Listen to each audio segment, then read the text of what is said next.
Dear friends, welcome back to our YouTube channel Pawan Gyan academy. दोस्तों, अगर आप इस चैनल पर नए हैं तो कृपया हमारे इस यूट्यूब चैनल को सब्सक्राइब कर लें। दोस्तों, आज की इस वीडियो में आपको Indian constitution most important question बताने जा रहा हूँ। दोस्तों, कोई भी स्टूडेंट या कोई भी आप किसी भी कॉम्पिटिटिव एग्जाम की प्रिपरेशन कर रहे हैं या किसी भी एंट्रेंस एग्जाम की तैयारी कर रहे हैं तो उसमें आपके जो कॉन्स्टिट्यूशन से रिलेटेड आपके क्वेश्चन पूछे ही पूछे जाते हैं, चाहे आप किसी भी एग्जाम की तैयारी कर रहे हैं। दोस्तों, आज की इस वीडियो में वन लाइनर इंपॉर्टेंट क्वेश्चन की बात करेंगे संवैधानिक विकास के बारे में, कॉन्स्टिट्यूशन से रिलेटेड। दोस्तों, इस वीडियो में पार्ट 1 कराने जाता हूँ। दोस्तों, मैं पार्ट 1, पार्ट 2, पार्ट के हिसाब से आपको इसमें कराऊंगा। पार्ट 1 में हम दोस्तों 4 सेक्शन कवर करेंगे अपने इस कॉन्स्टिट्यूशन के। दोस्तों, अगर आप इस चैनल पर नए हैं तो हमारे यूट्यूब चैनल को सब्सक्राइब कर लें। ज़्यादा समय बर्बाद न करते हुए हम वीडियो को स्टार्ट करते हैं। तो दोस्तों, let's start today our class. सो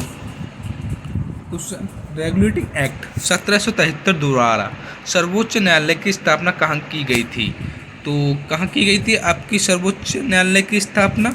वो की गई थी आपकी कलकत्ता में 1774 में। जो सर्वोच्च न्यायालय जो आपकी स्थापना की गई थी वो 1774 में कलकत्ता में की गई थी रेगुलेटिंग एक्ट के थ्रू। एंड भारतीयों को भारत के प्रशासन में भाग लेने का अधिकार किस अधिनियम के द्वारा प्राप्त हुआ? जो भारत के जो प्रशासन में भाग लेने जो भारत के जो लोग थे, भारत के प्रशासन में भाग लेने का अधिकार कब प्राप्त हुआ? वो चार्टर एक्ट 1833 द्वारा। तो वो चार्टर एक्ट 1833 द्वारा। एंड भारतीय विधान परिषद को बजट पर बहस करने की शक्ति किस अधिनियम के द्वारा प्राप्त हुई? भारतीय विधान परिषद को बजट पर बहस करने की शक्ति किस अधिनियम द्वारा प्राप्त हुई? तो यह हुई भारत परिषद अधिनियम 1892 के थ्रू। एंड केंद्रीय विधान परिषद ने केंद्रीय विधानमंडल सर्वप्रथम किस अधिनियम द्वारा द्विश अधिनियम बनाया गया? जो केंद्रीय विधानमंडल है वो सर्वप्रथम किस अधिनियम द्वारा द्विश अधिनियम बनाया गया? यह बनाया गया 1919 के भारत शासन अधिनियम द्वारा। कब बनाया गया? 1919 के भारत शासन अधिनियम द्वारा। अब बात करते हैं भारत के राष्ट्रपति को अध्यादेश मतलब ऑर्डिनेंस निर्गत करने की शक्ति मूलतः किस अधिनियम से प्रेरित है? तो यह है आपकी भारत शासन अधिनियम 1935 के थ्रू। कौन से? भारत शासन 1935 के थ्रू। अब बात करते हैं हम भारत के संवैधानिक विकास के बारे में। तो डियर स्टूडेंट, जो भारत का संवैधानिक विकास है वो आपका 2 पार्टों में डिवाइड था। एक था आपका ईस्ट इंडिया कंपनी के अंतर्गत, एक था आपका ब्रिटिश क्राउन के अंतर्गत। तो हम बात करते हैं सर्वप्रथम ईस्ट इंडिया कंपनी के अंतर्गत। तो जो आपका जो संवैधानिक विकास हुआ था भारत का, तो वो ईस्ट इंडिया कंपनी के अंतर्गत जो हुआ था वो regulating act 1773 and British India act 1784 and charter act 1793, charter act 1813, charter act 1833 और चार्टर एक्ट 1853 के थ्रू हुआ था। अब बात करते हैं हम ब्रिटिश क्राउन के अंतर्गत। तो ब्रिटिश क्राउन के अंतर्गत बात करें तो भारत शासन अधिनियम 1858 में, भारत परिषद अधिनियम 1861, भारत परिषद अधिनियम 1892, भारत परिषद अधिनियम 1909 एंड भारत शासन अधिनियम 1919, भारत शासन अधिनियम 1935 एंड भारतीय स्वतंत्रता अधिनियम 1947 के थ्रू हुआ था। अब बात करते हैं हम कि अखिल भारतीय संघ स्थापित करने का प्रावधान किस अधिनियम में किया गया था? जो अखिल भारतीय का जो शासन था वो किस के थ्रू प्रावधान किया गया था? तो ये किया गया था भारत शासन अधिनियम 1935 के थ्रू। एंड अब बात करते हैं हम भारत के संविधान में केंद्र और राज्य के मध्य किया गया शक्तियों का विभाजन भारत सरकार अधिनियम 1935 पर आधारित है। जो भारत के संविधान में केंद्र और राज्य के मध्य जो शक्तियों का जो विभाजन बंटवारा था वो भारत सरकार अधिनियम 1935 पर आधारित था। एक निर्वाचित संविधान सभा द्वारा भारत के संविधान का निर्माण करने का प्रस्ताव किसके द्वारा दिया गया था? जो भारत संविधान का जो निर्माण करने का प्रस्ताव किसके द्वारा दिया गया था? तो यह दिया गया था आपका क्रिप्स मिशन द्वारा। किसके द्वारा दिया गया था? ये क्रिप्स मिशन के द्वारा दिया गया था। किसके द्वारा? क्रिप्स मिशन के द्वारा। एंड भारतीय संविधान सभा का गठन किसके अंतर्गत किया गया था? तो भारतीय संविधान का जो गठन किया गया था वो आपका किया गया था कैबिनेट मिशन के थ्रू, जो 1946 के अंतर्गत आता है।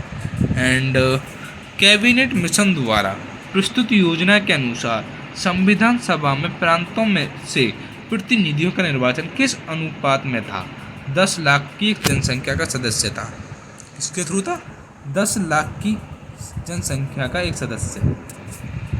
एंड अब बात करते हैं भारतीय संविधान का निर्माण करने वाली संविधान सभा के सदस्यों का चुनाव किसके द्वारा किया गया था? तो यह किया गया था आपकी अंतिम सरकार द्वारा। अब बात करते हैं अंतिम सरकार की जो भारतीय जो अंतिम सरकार थी उसके बारे में बात करते हैं। तो अंतिम सरकार में बात करने से पहले जो ये सरकार बनी थी 1946 में बनी थी। एंड अब बात करते हैं जो सदस्य थे और उनसे विधान धारित विभाग के बारे में बात करते हैं। तो जो जवाहरलाल नेहरू थे वो थे आपके राष्ट्रमंडल संबंध तथा विदेशी मामले के लिए। एंड जो सरदार वल्लभ भाई पटेल थे वो थे आपके गृह सूचना एवं प्रसारण मंत्री। एंड डॉक्टर राजेंद्र प्रसाद थे आपके खाद्य एवं कृषि मंत्री। एंड जो जॉन मैथाई थे वो थे आपके उद्योग एवं नागरिक आपूर्ति मंत्री। जगजीवन राम थे आपके श्रम मंत्री। एंड सरदार बलदेव सिंह थे आपके रक्षा मंत्री। एंड लियाकत अली खां थे आपके वित्त मंत्री। एंड श्री राजगोपालाचारी थे आपके शिक्षा एवं कला मंत्री। अब बात करते हैं भारत की संविधान सभा की पहली बैठक कब हुई थी?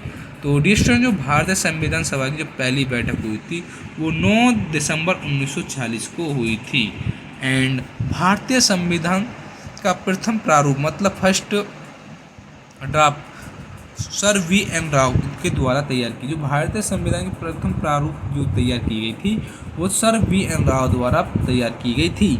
एंड अब बात करते हैं संविधान सभा का स्थायी अध्यक्ष मतलब परमानेंट चेयरमैन किसे चुना गया?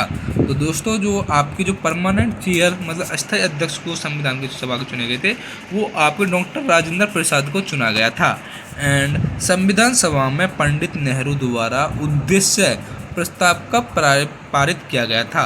तो जो उद्देश्य जो प्रस्ताव जो पारित किया गया था आपका वो पारित किया गया था 13 दिसंबर 1946 को। एंड नेहरू द्वारा प्रस्तुत उद्देश्य संविधान सभा में कब स्वीकृत किया गया? तो यह किया गया था आपकी 22 जनवरी 1947 को। जो नेहरू द्वारा प्रस्तुत उद्देश्य प्रस्ताव संविधान सभा में कब पारित किया गया था? 22 जनवरी 1947 को। भारतीय संविधान के निर्माण काल में संविधान सभा के कुल कितने अधिवेशन हुए थे? जो भारतीय संविधान का जब निर्माण हुआ था संविधान सभा के कुल कितने अधिवेशन हुए थे? वो टोटल हुए थे आपके 12 अधिवेशन। एंड भारतीय संविधान के निर्माण में संविधान सभा को कितना समय लगा था? तो डिस्ट्रो जो भारत के संविधान को जो बनने में टाइम लगा था आपका वो लगा था आपका 2 वर्ष 11 माह 18 दिन। डियर स्टूडेंट ये मोस्ट इंपोर्टेंट क्वेश्चन है, ये आपके एग्जाम में पूछा जा सकता है किसी भी कॉम्पिटिटिव एग्जाम में। अब बात करते हैं भारतीय संविधान सभा के संवैधानिक सलाहकार कौन थे? जो संविधान सभा के जो संवैधानिक सलाहकार थे वो आपके CVN राव थे। कौन थे? CVN राव। एंड भारत की संविधान सभा ने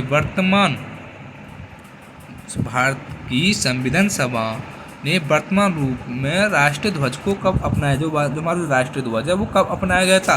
तो डियर स्टूडेंट जो राष्ट्रीय ध्वज को अपनाया गया था वो 22 जुलाई 1947 को अपनाया गया था। संविधान सभा की प्रथम बैठक की अध्यक्षता डॉक्टर सच्चिदानंद सिन्हा ने की थी। जो संविधान सभा की जो प्रथम बैठक की जो अध्यक्षता की वो डॉक्टर सच्चिदानंद सिन्हा ने की थी। भारत का संविधान कब स्वीकार किया गया था? तो डियर स्टूडेंट जो भारत का संविधान स्वीकार किया गया था वो आपका किया गया था 26 नवंबर 1949 को स्वीकार किया गया था जो भारत का संविधान था। एंड भारतीय संविधान पूर्णतः कब लागू हुआ? तो डियर स्टूडेंट जो भारत का जो संविधान था जो पूर्णतः लागू हुआ था वो 26 जनवरी 1950 को लागू हुआ था। एंड अब बात करते हैं हम संविधान सभा मतलब कॉन्स्टिट्यूशन असेंबली के बारे में बात करते हैं कि कौन क्या था। तो डियर स्टूडेंट आप इस चैनल को सब्सक्राइब जरूर कर दें एंड लाइक करें जिससे कि हमें मोटिवेशन मिले। अब बात करते हैं हम संविधान सभा मतलब कॉन्स्टिट्यूशन असेंबली के बारे में। तो डियर स्टूडेंट कॉन्स्टिट्यूशन असेंबली में बात करने से पहले देखते हैं कि 9 दिसंबर 1946 को 9 सितंबर 1946 को आपकी संविधान सभा की प्रथम बैठक हुई थी। कब हुई थी संविधान सभा की प्रथम बैठक? 9 दिसंबर 1946 को। एंड जिसमें आपकी डॉक्टर सच्चिदानंद सिन्हा को अस्थायी अध्यक्ष तथा 11 दिसंबर 1946 को डॉक्टर राजेंद्र प्रसाद को स्थायी अध्यक्ष चुना गया था। मतलब अस्थायी अध्यक्ष थे आपके डॉक्टर सच्चिदानंद सिन्हा एंड आपके स्थायी अध्यक्ष थे डॉक्टर राजेंद्र प्रसाद। अब बात करते हैं जवाहरलाल वो उसके बारे में कि संविधान निर्माण का प्रारंभ 13 दिसंबर 1946 को पंडित जवाहरलाल नेहरू द्वारा प्रस्तुत उद्देश्य प्रस्ताव से हुआ। 22 जनवरी 1947 को सर्वसम्मति से स्वीकार कर लिया गया। 26 नवंबर 1949 को भारतीय संविधान अंगीकृत मतलब अडॉप्ट किया गया, जबकि 26 जनवरी 1950 को इसे पूर्णतः लागू किया गया। अब बात करते हैं हम भारत सरकार द्वारा अशोक स्तंभ को राष्ट्रीय चिन्ह मतलब नेशनल एम्ब्लेम के रूप में अंकित किया गया। किसके द्वारा किया गया? भारत सरकार के द्वारा। ये कब किया गया? 26 जनवरी 1950 को किया गया आपका राष्ट्रीय चिन्ह अशोक स्तंभ। एंड संविधान सभा की सलाहकार समिति मतलब एडवाइजरी कमेटी के अध्यक्ष कौन थे? आपके सरदार वल्लभ भाई पटेल थे। एंड संविधान सभा की झंडा समिति के अध्यक्ष कौन थे? तो वो थे आपके डॉक्टर राजेंद्र प्रसाद। अब बात करते हैं प्रमुख समितियां एवं उनके अध्यक्ष के बारे में। तो स्टूडेंट संघ समिति के जो आपके अध्यक्ष थे वो पंडित जवाहरलाल नेहरू थे। एंड संघीय संविधान समिति के जो आपके अध्यक्ष थे वो भी आपके पंडित जवाहरलाल नेहरू थे। एंड प्रांतीय संविधान समिति के जो अध्यक्ष थे वो सरदार वल्लभ भाई पटेल थे। एंड प्रारूप समिति के जो आपके अध्यक्ष थे वो डॉक्टर भीमराव अंबेडकर थे। अब बात करते हैं मौलिक अधिकारों एवं अल्पसंख्यकों संबंधी परामर्श समिति के बारे में। तो इनके जो अध्यक्ष थे वो थे सरदार वल्लभ भाई पटेल। प्रक्रिया नियम समिति के जो आपके अध्यक्ष थे वो डॉक्टर राजेंद्र प्रसाद थे। एंड राज्यों के लिए समिति के जो आपके अध्यक्ष थे वो पंडित जवाहरलाल नेहरू थे। संचालन समिति के जो आपके अध्यक्ष थे वो डॉक्टर राजेंद्र प्रसाद थे। अब बात करते हैं संविधान सभा के कार्यों से संबंधित समिति के अध्यक्ष कौन थे? तो डी स्टूडेंट संविधान सभा के कार्यों से संबंधित जो आपके अध्यक्ष थे वो थे आपके जीवी मावलकर। कौन थे? जीवी मावलकर। अब बात करते हैं कि डॉक्टर बीआर अंबेडकर की अध्यक्षता में संविधान सभा की प्रारूप समिति में 6 अन्य सदस्य थे। कौन कौन थे? 6 अन्य सदस्य N Gopal Swami Ayyar, doctor K N Munshi, B R मित्रा, जिनके बाद में इनके स्थान पर कौन आएंगे? माधवराव आएंगे। ये बहुत इंपॉर्टेंट है। एन माधवराव एंड अलादी कृष्ण स्वामी अय्यर, सैयद मोहम्मद सादुल्ला तथा डीपी खेतान, बाद में इनके स्थान पर कृष्ण स्वामी आ गए थे। तो डी स्टूडेंट आपके 6 कौन कौन से थे? आपके एक तो ये गए N Gopal Swami Ayyar, doctor K N Munshi and M B Mitra के स्थान पर आपके माधवराव आ गए। एंड अलादी कृष्ण स्वामी अय्यर एंड सैयद मोहम्मद सादुल्ला तथा बीपी खेतान के आपके कृष्ण चौहारी आगे थे। ये इम्पोर्टेंट हैं। एंड संविधान सभा ने डॉक्टर बीआर अंबेडकर की अध्यक्षता में प्रारूप समिति का गठन कब किया गया? तो जो डॉक्टर अंबेडकर की स्थान प्रारूप समिति का जो गठन किया गया था वो किया गया था आपका 29 अगस्त 1947 को डॉक्टर बीआर अंबेडकर का संविधान सभा में निर्वाचन किस प्रेसिडेंसी से हुआ? बम्बई प्रेसिडेंसी से हुआ। एंड भारतीय संविधान में मौलिक कर्तव्य मतलब फंडामेंटल ड्यूटीज का विचार किस देश के संविधान से लिया गया? तो डी स्टूडेंट जो फंडामेंटल ड्यूटीज का जो आपका लिया गया है या रूस के संविधान से लिया गया है। एंड भारतीय संविधान में राज्य के नीति निर्देशक तत्वों मतलब direct principle of state policy की संकल्पना किस देश से संविधान से अभिप्रेत है? ये आपके आयरलैंड से अभिप्रेत है। भारतीय संविधान की प्रस्तावना में सम्मिलित स्वतंत्रता, समानता एवं बंधुत्व का सिद्धांत किस देश से लिया गया है? ये आपका लिया गया फ्रांस से। कहाँ से लिया गया? फ्रांस से। क्या लिया गया? स्वतंत्रता, समानता एवं बंधुत्व का सिद्धांत है आपका फ्रांस से लिया गया। एंड भारत में न्यायिक पुनरावलोकन जुडिशियल रिव्यू की संकल्पना आपकी किस देश के संविधान से ली गई है? तो जुडिशियल जो आपकी वो लिया गया कि संयुक्त राज्य अमेरिका से लिया गया है। एंड भारतीय संविधान एक विशेष संविधान सभा द्वारा निर्मित एवं लिखित संविधान है। इस दृष्टिकोण से भारतीय संविधान अमेरिकी संविधान के समतुल्य है। भारतीय संविधान में संवैधानिक संशोधन मतलब कॉन्स्टिट्यूशनल अमेंडमेंट का प्रावधान किस देश से लिया गया है? तो डिस्ट्रिक्ट कॉन्स्टिट्यूशनल अमेंडमेंट का प्रावधान लिया गया है आपका दक्षिण अफ्रीका से लिया गया है। एंड भारत के संविधान में सम्मिलित आपातकालीन उपबंध एमरजेंसी प्रोविजन किस देश के संविधान से लिया गया है? गेस्टों जो आपकी एमरजेंसी प्रोविजन लिया गया है आपकी जर्मनी से लिया गया है। एंड शक्तिशाली केंद्र के साथ भारत की संघात्मक व्यवस्था मतलब फेडरल सिस्टम किस देश के संविधान से प्रेरित है? यह आपकी कनाडा से प्रेरित है। कहाँ से? कनाडा से। एंड अब बात करते हैं भारत के संविधान में सम्मिलित समवर्ती सूची मतलब कॉन्करेंट लिस्ट किस देश से ली गई है? जिसमें जो कॉन्करेंट लिस्ट ली गई है आपकी ऑस्ट्रेलिया से ली गई है। भारतीय संविधान में निहित विधि द्वारा स्थापित प्रक्रिया मतलब प्रोसेस एस्टेब्लिश्ड बाय लॉ किस देश के संविधान से ग्रहण की गई है? तो देश में विधि द्वारा स्थापित प्रक्रिया ये आपकी जापान से ली गई है। अब बात करते हैं भारत संविधान में मूलतः कर्तव्य मतलब फंडामेंटल ड्यूटीज का प्रावधान किस देश के संविधान से अभिप्रेरित है? तो देश में जो मूल कर्तव्य मतलब फंडामेंटल ड्यूटीज जो आपके लिए गए ये आपके रूस से लिए गए हैं। एंड अब पूछा है कि भारतीय संविधान में संसदीय विशेषाधिकार मतलब पार्लियामेंट्री प्रिविलेज की श्रृंखला किस देश के संविधान पर आधारित है? देशों संसदीय विशेषाधिकार है ये आपकी ब्रिटेन के संविधान पर आधारित है। अब बात करते हैं हम डिस्टोन विभिन्न देशों के संविधान से लिए गए प्रावधानों के बारे में। तो डिस्टोन जो हमने आपके बात करते हैं सर्वप्रथम हमने कि अमेरिका से कौन कौन से पर्याप्त वो लिए, वहाँ से अमेरिका से कौन कौन से प्रावधान लिए। तो डिस्टोन अमेरिका से जो हमने प्रावधान लिए हैं उनके बारे में बात करेंगे। तो डिस्टोन जो अमेरिका से प्रावधान लिए गए हैं हमने वो लिए प्रस्तावना के शब्द हम भारत के लोग हैं एंड मूल अधिकार स्वतंत्र न्यायपालिका न्यायिक पूर्वावलोकन सर्वोच्च न्यायालय एवं उच्च न्यायालय के न्यायाधीशों को पद से हटाने की प्रक्रिया राष्ट्रपति पर महाभियोग जनहित याचिका न्यायिक पुनरावलोकन प्रणाली उपराष्ट्रपति का पद यथोचित विधि प्रक्रिया ये हमारी आपकी जो ली गई हैं ये आपकी ली गई हैं आपकी संयुक्त राज्य अमेरिका से लिए गए हैं। ये कहाँ से लिए गए? संयुक्त राज्य अमेरिका से।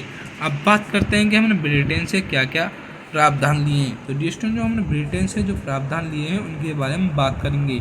तो डिस्टन जो हमने ब्रिटेन से प्रावधान लिए गए हैं वो लिए गए हैं आपके विधि का शासन संसदीय शासन प्रणाली एकल नागरिकता द्विसदनी व्यवस्था विधि निर्माण प्रक्रिया सर्वाधिक मत के आधार पर चुनाव जीत का निर्णय विधायिका में अध्यक्ष पद की भूमिका संसदीय विशेष अधिकार।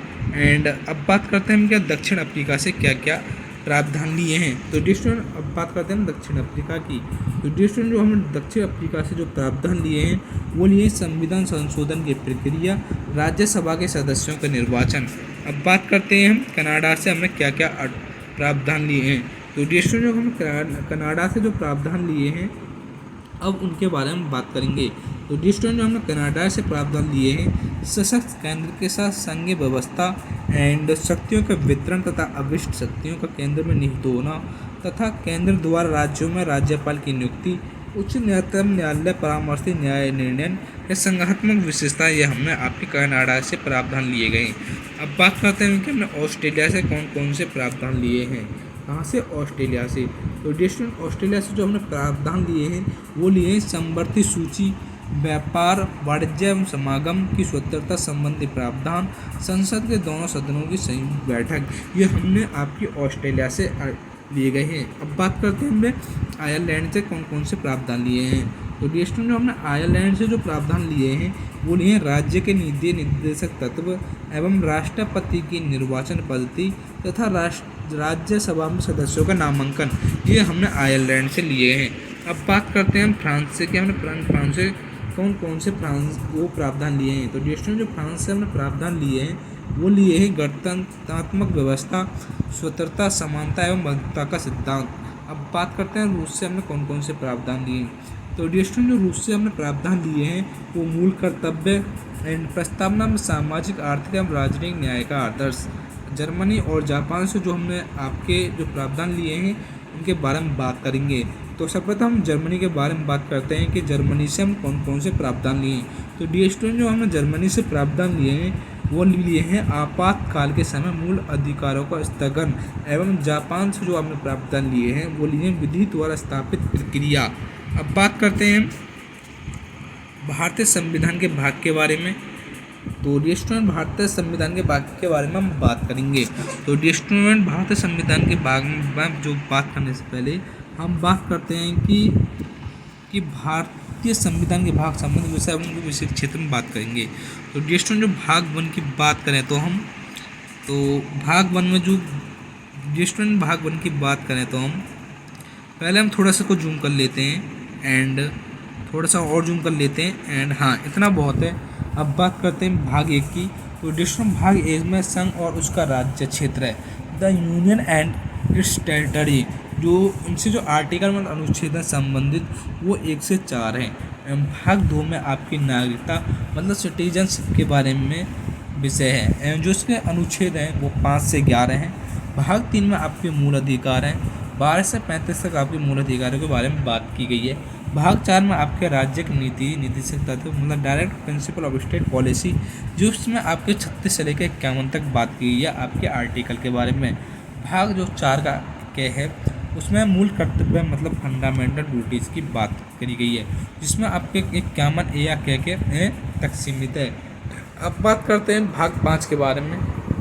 तो भाग 5 में आपका संघ मतलब द यूनियन है, जिसमें बात की गई है 52 से लेके 151 तक। अब बात करते हैं भाग 6 में। तो जो भाग 6 है आपका द राज्य द स्टेट, जिसमें 152 से लेकर 237 तक आपके आर्टिकल्स के बारे में बताया गया है।